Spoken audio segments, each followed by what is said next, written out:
गांव में ऐसी सड़क भी चलने को मिल सकती है। घर में टोंटी से नल से जल मिलेगा, ये लोगों को कल्पना कभी नहीं थी। रात में भी निस्तार के लिए बिजली मिलेगी, ये 2003 से पहले सोचा नहीं जा सकता था। लेकिन हर काम करने की कोशिश भारतीय जनता पार्टी ने की है, और ये भी हमने कोई एहसान नहीं किया। जनता ने हमको वरण किया, जनता ने हम पर विश्वास किया, तो जनता की एक एक पाई चुकाना यह भारतीय जनता पार्टी के कार्यकर्ता का धर्म है। तो हम और शिवराज सिंह चौहान और भारतीय जनता पार्टी के सभी कार्यकर्ताओं ने मिलकर दिल खोलकर चुनाव लड़ा। आपने दिल खोलकर आशीर्वाद दिया, और आप इस बात के साक्षी हो, दिल खोलकर ही विकास और जन कल्याण करने का काम भी भारतीय जनता पार्टी ने किया है। अब आगे का चुनाव है, तो ये चुनाव एदल सिंह का चुनाव नहीं है, ये चुनाव नरेंद्र सिंह तोमर का भी चुनाव नहीं है, ये चुनाव शिवराज सिंह चौहान का भी चुनाव नहीं है। ये चुनाव हो रहा है, ये चुनाव आने वाले कल में भारत को विश्व गुरु बनाने का मार्ग प्रशस्त करने का चुनाव है। हमारे पुरखे कहते थे कि भारत को सोने की चिड़िया वाला देश कहा जाता था, भारत को विश्व गुरु कहा जाता था। एक कालखंड आया, मुगल आक्रमणकारियों के कारण हम पिछड़ गए। लेकिन आज ईश्वर की कृपा से प्रभु ने नरेंद्र मोदी जी जैसा सशक्त नेता हमारे हिंदुस्तान को दिया है। ऊपर नरेंद्र मोदी है, मध्य प्रदेश में शिवराज सिंह चौहान है, और हम सब कार्यकर्ता हैं। हमको आज प्रतिज्ञा करनी चाहिए कि हम 2023 का चुनाव भी जिताएंगे, 2024 का भी चुनाव जिताएंगे, और भारत को विश्व गुरु के पद पर अधिष्ठित रखने में अपना योगदान देंगे। अरे है क्या, बताओ ना। तो जयकारा तो जोरदार लगाओ भाई, ऐसा क्या। भारत माता की, भारत माता की, भारतीय जनता पार्टी जिंदाबाद, भारतीय जनता पार्टी जिंदाबाद,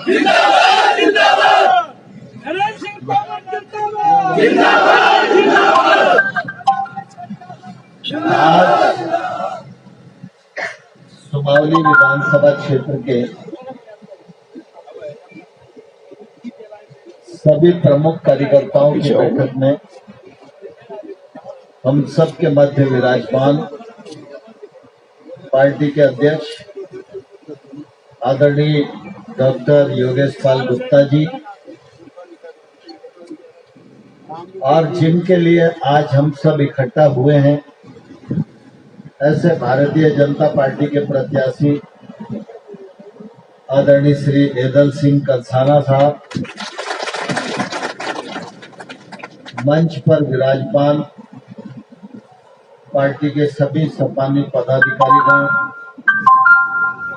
और इस कार्यक्रम में उपस्थित देव दुर्लभ कार्यकर्ता भाइयों बहनों और उपस्थित सज्जनों,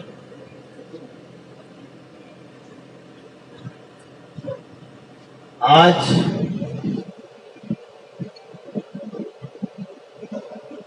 जब इस कार्यक्रम में मैं आप सब लोगों को देव दुर्लभ कह रहा हूं, तो ये कोई अलंकरण नहीं है, ये कोई खुश करने वाला शब्द भी नहीं, लेकिन हर कार्यकर्ता को इसका अर्थ जानना जरूरी है। काम करने वाले दो प्रकार के लोग होते हैं, एक प्रकार वो है जो काम करता है उसके दाम लेता है। कोई सरकारी नौकरी में हो, प्राइवेट नौकरी में हो और कहीं काम करता हो, तो काम करता है, उसके पैसे लेता है। जब तक उसका टाइम है तब तक काम करता है, जब टाइम खत्म हो जाता है तो काम नहीं करता। और काम के पैसे लेता है, इसलिए देने वाले का भी कोई एहसान नहीं, क्योंकि काम करके पैसे लेता है।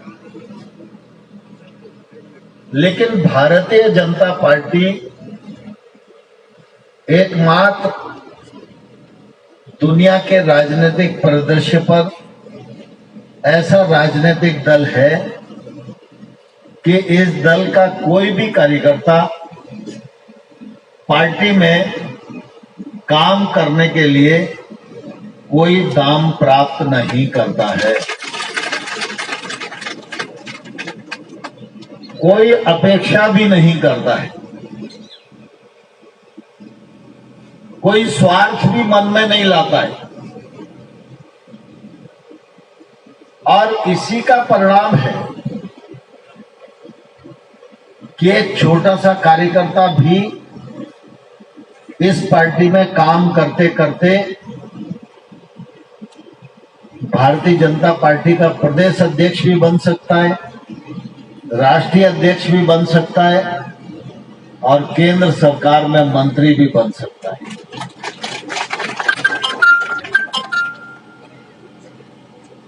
आप सब लोग जो यहां बैठे हुए हैं, इनमें से कोई इसलिए नहीं बैठा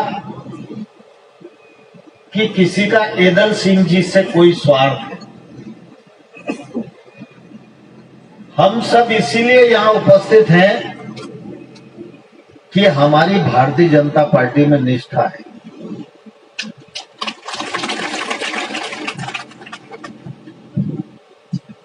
यहां बैठे हुए बड़ी संख्या में वो लोग हैं जो मुझे वर्षों से जानते हैं। कई लोग तो ऐसे हैं जिनके साथ मैं 40-40 साल से काम कर रहा हूं। लेकिन आप सब इस बात के साक्षी हो कि इन 35-40 वर्षों में मैं मुरैना में साइकिल से भी आया हूं, मोटरसाइकिल से भी आया हूं, बस से भी आया हूं और फिर कार और गाड़ी से भी आया हूं। सरकार में मंत्री बन के भी आया हूं, प्रदेश अध्यक्ष बन के भी आया हूं। लेकिन कोई ये नहीं कह सकता कि मैंने किसी कार्यकर्ता को ये कहा कि तुम मेरे कार्यकर्ता बनो, भारतीय जनता पार्टी के कार्यकर्ता मत बनो। जब चुनाव होता है तो बहुत सारे लोग ये कहते हैं कि भाई साहब हम भी आ रहे हैं आपके यहां। तो मैं पूरे चुनाव में ये कह के परेशान रहता हूं कि मेरे यहां मत आओ, मेरे यहां के भारतीय जनता पार्टी के कार्यकर्ता मुझे जिता लेंगे। तुम जहां हो वहां काम करो जिससे वो सीट भी भारतीय जनता पार्टी जीते। तो हम सब व्यक्ति के आदमी नहीं है, हम सब विचारधारा के आदमी हैं। जिस विचारधारा को डॉक्टर श्यामा प्रसाद मुखर्जी ने दिया, जिस विचारधारा को पंडित दीनदयाल उपाध्याय ने दिया, जिस विचारधारा को अटल बिहारी वाजपेयी जी ने आगे बढ़ाया, और यह मेरा सौभाग्य है कि कार्यकर्ता से काम करते करते करते करते प्रदेश और केंद्र स्तर पर इस विचारधारा को आगे बढ़ाने का 20 साल तक सौभाग्य मुझे भी प्राप्त हुआ। और इसलिए इस पार्टी का ऋण कभी चुकाया नहीं जा सकता। यह व्यवस्था का प्रश्न है कि कोई कुर्सियों पर बैठा है, कोई मंच पर बैठा है, लेकिन मंच पर बैठा है वो बड़ा आदमी है और कुर्सी पर बैठा है वो छोटा आदमी है, ऐसा बिल्कुल गलत है। मंच पर जो लोग बैठे हैं वो इसीलिए बैठे हैं क्योंकि मंच से कई गुना ज्यादा संख्या में आप सब कुर्सी पर बैठे हो। नहीं तो इस देश में कई दल ऐसे हैं, मुझे ध्यान में आता है, मैं उत्तर प्रदेश में प्रभारी था, जब राष्ट्रीय महामंत्री था, तो शरद यादव ने घोषणा कर दी कि हम उत्तर प्रदेश की 100 सीटों पर चुनाव लड़ेंगे। अब घोषणा से तो पार्टी खड़ी नहीं हो जाती, पार्टी तो वर्षों की तपस्या से खड़ी हो जाती है। मैंने वो समय भी देखा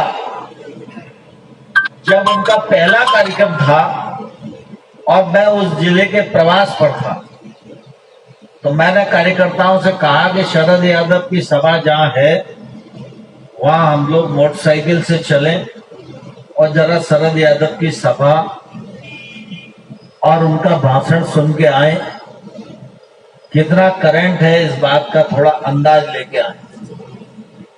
तो शरद यादव जी हेलीकॉप्टर से आए और हेलीकॉप्टर रुका, शरद यादव जी उतरे, उनको दुपट्टा पहनाना और माला पहनाने वाला कोई आदमी नहीं था।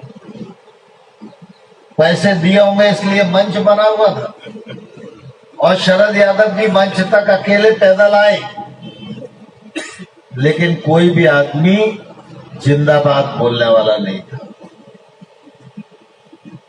नेता की अगर प्रतिष्ठा है तो उस प्रतिष्ठा के गर्भ में ये देव दुर्लभ कार्यकर्ता है, और ये देव दुर्लभ इसलिए है कि देवताओं को भी बिना स्वार्थ के कार्यकर्ता नहीं मिलता। हम किसी के चेला बन जाते हैं और लंगोटी भी लगा लें तो भी हमारे मन में एक स्वार्थ तो रहता ही है ना कि महाराज जी दीक्षा दे दें और हमारा भी मोक्ष हो जाए। मतलब बाकी कुछ नहीं होगा तो इतना तो होएगा ना। लेकिन भारतीय जनता पार्टी में आप सब इतने लोग बैठे हो, किसी के मन में ये नहीं होगा कि मैं नरेंद्र सिंह को हटा के केंद्र का मंत्री बन जाऊं इसलिए भाजपा जिंदाबाद बोलना है, क्या बताओ? जब ये नहीं है तो फिर देव दुर्लभ है कि नहीं? देवताओं को भी ऐसे व्यक्ति दुर्लभ हैं जो भारतीय जनता पार्टी के कार्यकर्ता हैं, इसलिए पार्टी के कार्यकर्ता को देव दुर्लभ कार्यकर्ता कहा जाता है। अब स्वाभाविक रूप से हम पार्टी के लिए, अपने विचार के लिए काम करते हैं। 5 साल जिंदाबाद बोलते हैं, 5 साल बैठकों में आते हैं, 5 साल क्षेत्र की समस्याओं के लिए संघर्ष करते हैं, जनता की सुनते हैं, समस्याओं का निराकरण करते हैं। तो हर क्षेत्र में परीक्षा का समय आता है। एक विद्यार्थी मेहनत करता है तो जब इम्तिहान होते हैं तब उसे पास होना होता है। कोई आदमी सरकारी नौकरी में होता है तो वो भी इसलिए अच्छा काम करता है कि जब प्रमोशन का मौका आ जाए तो उसको प्रमोशन मिल जाए। हम काम करते हैं तो हम 5 साल इसलिए काम करते हैं कि जब 5 साल में परीक्षा की नौबत आए तब हमारे क्षेत्र में कमल का फूल खिले। इसीलिए काम करते हैं कि नहीं करते, बताओ? अब अगर परीक्षा का समय आया और कमल खिलने के बजाय मुरझा गया तो फिर हमारे मन पे कैसी बीतेगी? पिछले बार मुरझा गया था तो 2.5 साल कोई दूध की नदी तो बही नहीं सुमावली, बही है कहीं है? कहीं विकास की गंगा बही है क्या? कहीं बलमन साहब की गंगा बही है क्या? और ये समय सुमावली को पिछाड़ने वाला था। ईदल सिंह जी हैं, कांग्रेस के विधायक थे, सरकार भाजपा की थी, मैं सांसद भी था, मंत्री भी था। ईदल सिंह इस बात के साक्षी है कि काम करते समय हमने कभी ऐसा नहीं सोचा कि जौरा में ज्यादा काम होना चाहिए और सुमावली विधानसभा में कम होना चाहिए। मतलब अगर जौरा में हुआ, अंबा में हुआ, दिमनी में हुआ, मुरैना में हुआ, तो सुमावली में भी पुल पुलिया सड़क बनाने का काम बराबर किया। लेकिन विधायक अगर अपना होता है तो इसका मायना वही होता है कि जैसे अपना कोई मुकदमा फंस जाए तो वकील ढूंढते हो ना कि अच्छा वकील कौन है। अच्छा वकील काहे के लिए ढूंढते हैं भाई? मुकदमे की तो तुम्हें ही मालूम है काहे को चल रहा है, तो अपनी लड़ सकते हैं या कोई टुटपुजिया वकील कर ले कि नाम के लिए खड़ा करना है। अच्छा इसलिए ढूंढते हैं कि अच्छा होशियार वकील होगा तो तर्क ढूंढेगा, वितर्क ढूंढेगा, हम कैसे मुकदमा जीते इसका रास्ता खोजेगा।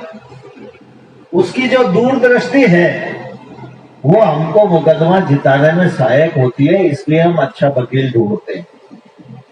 ऐसे ही क्षेत्र में नरेंद्र सिंह तोमर सांसद हैं, अगर उनके साथ भारतीय जनता पार्टी का सुमावली क्षेत्र में एक मजबूत वकील जुड़ जाए तो विकास में सोने में सुहागा होएगा कि नहीं होएगा?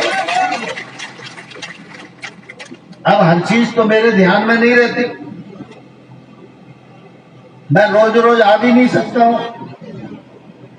लेकिन अगर वकील आप मजबूत चुन लोगे तो पहले तो वो अपनी मजबूती से तुम्हारी समस्या का निराकरण करेगा और अगर उसको जरूरत पड़ेगी तो हाथ कभी भी नरेंद्र सिंह तोमर का भी पकड़ लेगा। तो ये क्षेत्र को फायदा होता है। लेकिन थोड़ी सी चूक से जो बन गए वो कहां गए मालूम नहीं। जब चुनाव लड़ रहे थे तो मालूम पड़ रहा था, लेकिन आज भी उनका अता पता नहीं। तो इसलिए मैं आप सब लोगों को कहना चाहता हूं कि ये हमारा परीक्षा का समय है। इस परीक्षा के समय में हमको 1 घंटा भी फालतू बर्बाद नहीं करना चाहिए। आज से लेकर 17 तारीख को 5 बजे तक, जब तक पूरे वोट नहीं डल जाए तब तक हमारा काम निरंतर चलते रहना चाहिए।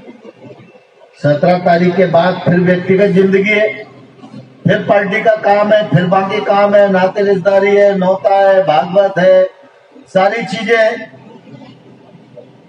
लेकिन अभी जो है हमारे सामने एक ही उद्देश्य है, 17 तारीख को भारतीय जनता पार्टी का बटन पूरे सुमावली क्षेत्र में दबे और इसके लिए हम सब लोगों को काम करने की जरूरत है। मैं आज अभी सबलगढ़ गया था, अभी आपके पास आया हूं, इसके बाद मुरैना विधानसभा में जाऊंगा, फिर एक आध दिन सोच रहा हूं दिमनी चला जाऊं।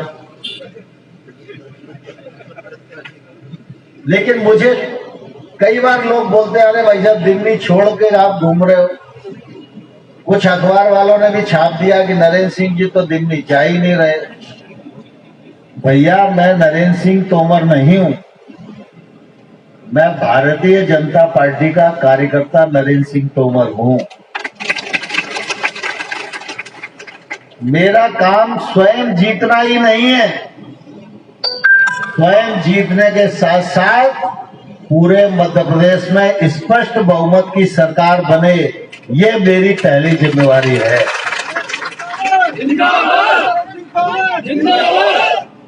और इसलिए मैंने योगेश पाल गुप्ता जी से कहा, देव दुर्लभ फौज को बुलाओ, जरा उनके करंट का आकलन करेंगे, उसके बाद हमको अंदाज आ जाएगा कि किस क्षेत्र में कितनी मेहनत और ज्यादा करना है।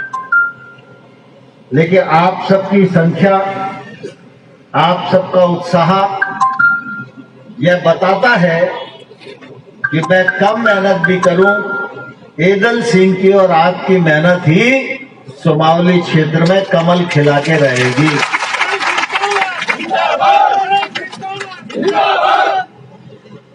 विकास और योजनाओं की बात मैं नहीं करना चाहता हूं। बहुत सारा साहित्य आपके पास आ रहा है, लगातार सभाओं में सब में आप सुन रहे हैं, लेकिन मैं इतना जरूर कहना चाहता हूं, यहां राजनीतिक लोग भी मौजूद हैं और कार्यकर्ता भी मौजूद हैं। आज मुरैना जिले में जितना विकास दिखाई दे रहा है, यह विकास